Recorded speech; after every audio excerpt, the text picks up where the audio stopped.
Our first speaker is Laura Rubin. Laura Rubin is served as the Executive Director of the Huron River Watershed Council since 1998 and oversees the Council's programs, administration, and fundraising.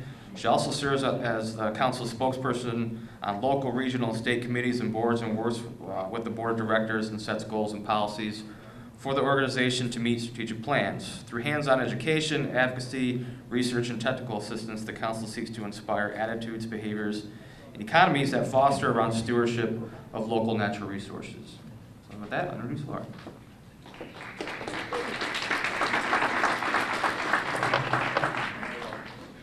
Thank you. It's wonderful to see such a great turnout in the room, and thank you for sticking around for the afternoon session.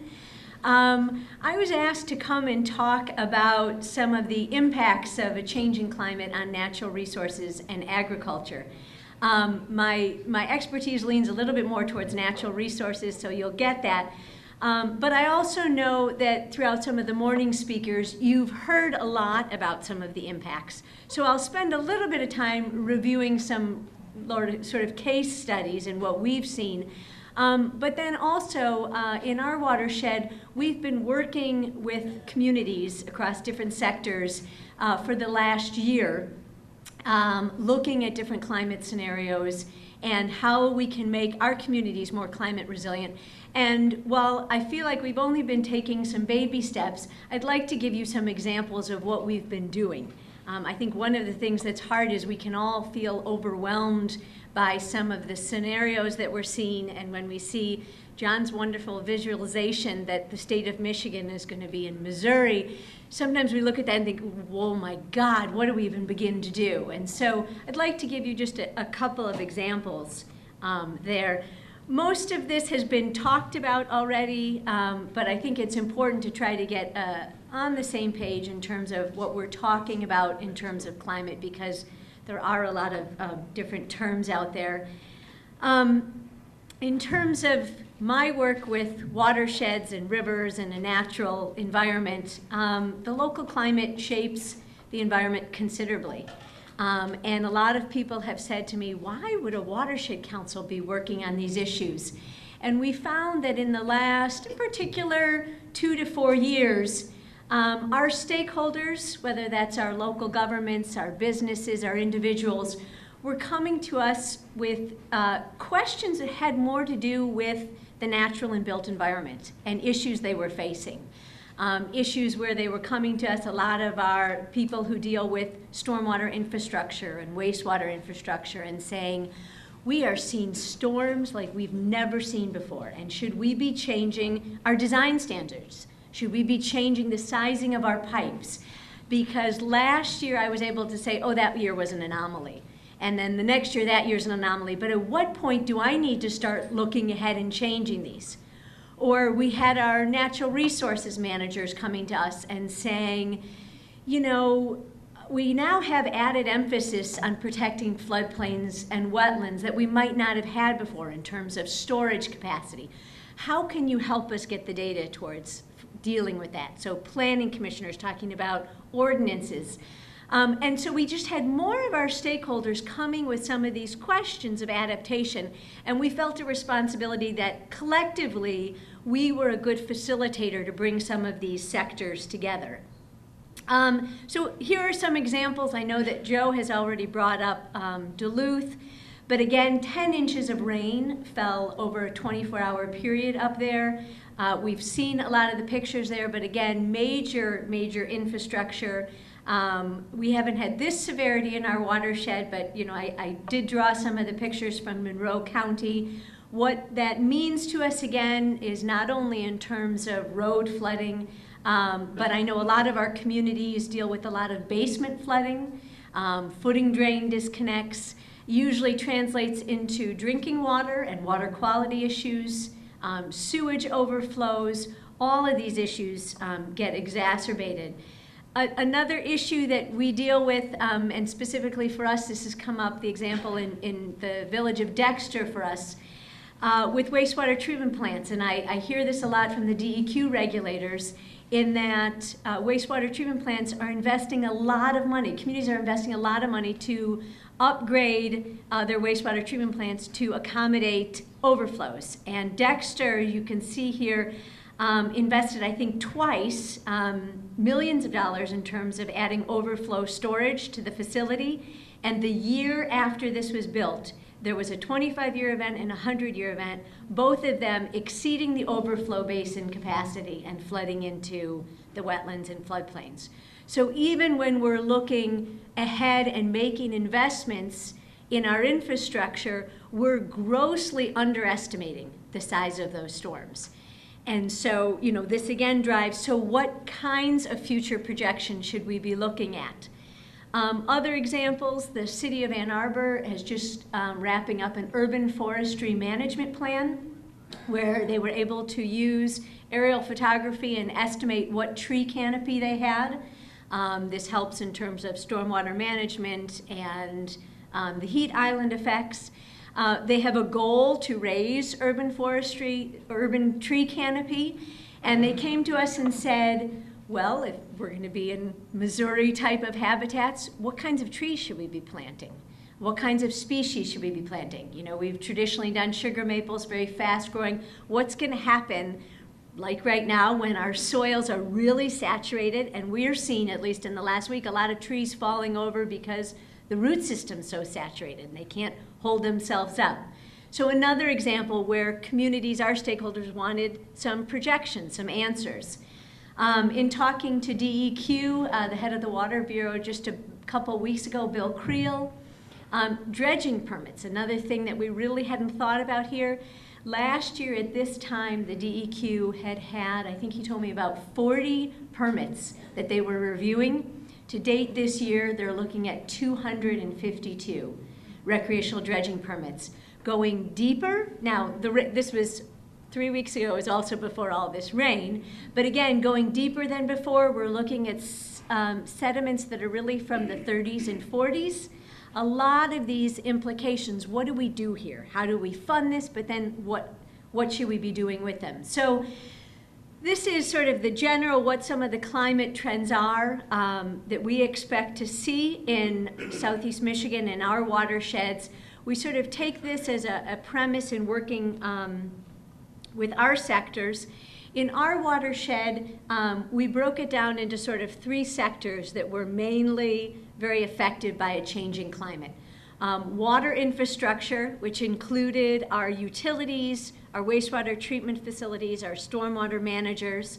The second sector was in-stream flows, people who are concerned with the water in the river, in the stream, our dam operators, fisheries biologists, hydrologists.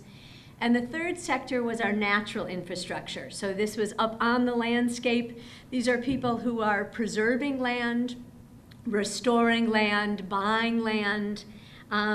These 3 sectors we pulled together sort of at a sector level because there was broad adoption throughout the watershed.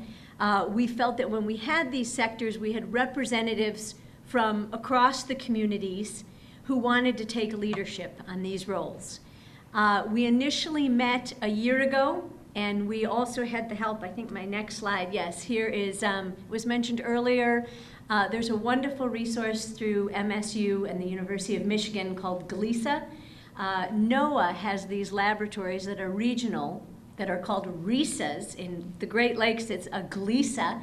And they are really laboratories of climatologists who are trying to downscale major climate data sets to regional levels and to help turn them into very practical decisions.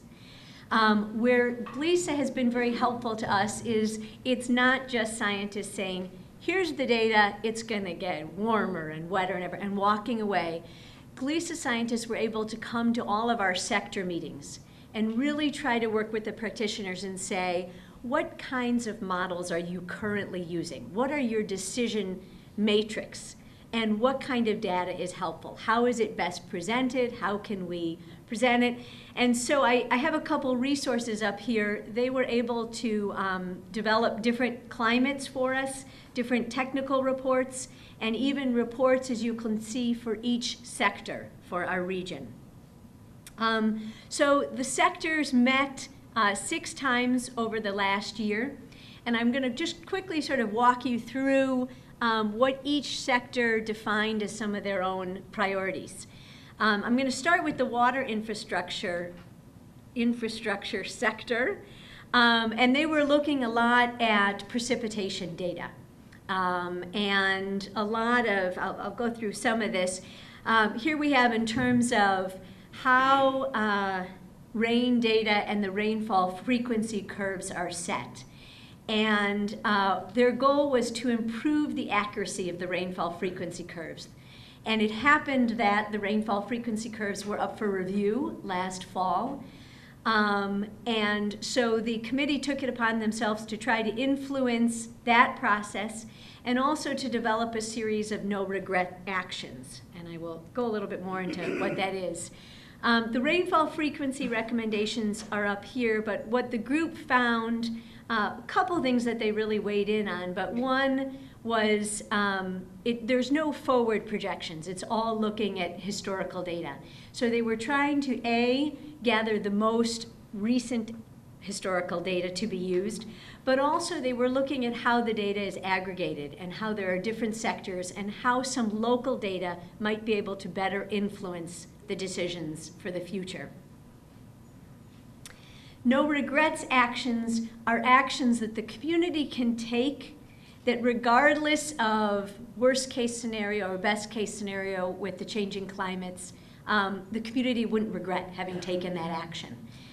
Again, these are things you've heard this morning, but green infrastructure and design standards, more community planning and regional collaborations. Here we have some of the more of the green streets here that are catching some of the runoff, the rain gardens catching a lot of the runoff from the roads. Also, no regret actions were doing a broader education to the public on flooding and mitigation. Again, I think in our communities, at least, there was a strong sentiment that the public expects no flooding in our rain, no flooding on the roads or mainly on the roads or parking lots, and it should all be handled in the road and stormwater infrastructure. And they felt that there was a lot of education of the public in terms of what our systems are built to manage and where water should be stored. Managing ecosystems to regulate water runoff, and also better data collection in the future, better ways to monitor the weather and surface water conditions. The next sector was the in-stream flows group, and here are some of the impacts again that we were able to collect to sort of say this is what we expect in in-stream flows. The group focus for the in-stream flows was really on improving the communications among the dam owners and operators and improving access. Again, we have about 17 dams on the main stem of the Huron, with probably about another 80 small dams on the tributaries. But those 17 dam operators do not talk to each other. They don't communicate. And so, especially with more of the severe rain events coming in very short times, there was a lot of need from the dam operators in wanting to set up a communication network so that they could understand what the operator upstream is seeing, how they're adjusting their gates, what should be expected, the time lag, etc. So we, I think on the next slide, we pulled it together. We pulled the group together, and we've established a greater network, and we're still establishing better data resources for them. In addition, they want more stream gauges on the main stem of the Huron River. We are actually very lucky in that we have about 4 USGS stream gauges on the Huron, which does help us try to manage and understand what's happening. But even we're now looking for even more resources to gather stream gauges. Here's the progress on them. So the group has met. We started to look at stream gauges, and they're continuing to meet. The third and last sector that we pulled together was on natural infrastructure. This is talking, again, mainly about the management of species in our natural areas and on our landscape. I have a lot of slides here that talk about the impacts. I think I'll go through some of the trends here that we're going to see. But again, I think you can summarize it by John's slide of Michigan going down. It really talks about warmer, drier conditions, what happens as we move some of these species in migration, and what kinds of trees should be planted here. This group established some tree species fact sheets, 12 of them, to try to help natural areas managers understanding what kinds of trees should be planted. This is just very basic information. But again, when you're faced with these sort of large impacts that you're looking at, these are very practical tools that are needed by our parks planners, our county parks planners, our natural areas managers. And this summer, we are handing these out and taking this sort of on a road show throughout the watershed to train people on how to use this. It gives various scenarios on these fact sheets about the current abundance of these trees under different scenarios, what we might see in terms of how these trees migrate and what we need. It does talk about some of the invasives that we're starting to see that are coming up from the southern climates that haven't naturally been here. And then they came up with future actions on what they'd like to do in addition to the tree species fact sheets. They have a lot on, again, better communication among natural areas managers to talk about the different kinds of species that they're seeing, reporting observed changes, even talking about influencing policy. I think that is most of what I wanted to get to. The last thing that I wanted to mention is at the front, I brought a couple copies. Each of the sectors that we worked with, from the water management to the in-stream flows to the natural infrastructure, developed a booklet of their outcomes at the end of the year. And so, for instance, for the tree species one, most of this would consist of these fact sheets internally. But all of these, I've left them up here. They're also on our website.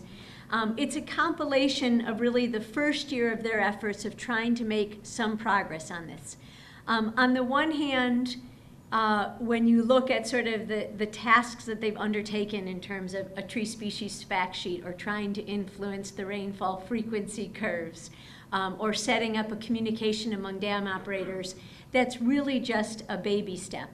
But on the other hand, I think that when we're faced with sort of the uncertainty of looking at the future and also the large scale of it, I think it's been very helpful for these sectors to start in one small area and make progress there. And so I know that as you're starting to embark on this, you can look to these guides as sort of, here are some ideas about some of the kinds of actions that these groups and sectors can start to take. So, thank you.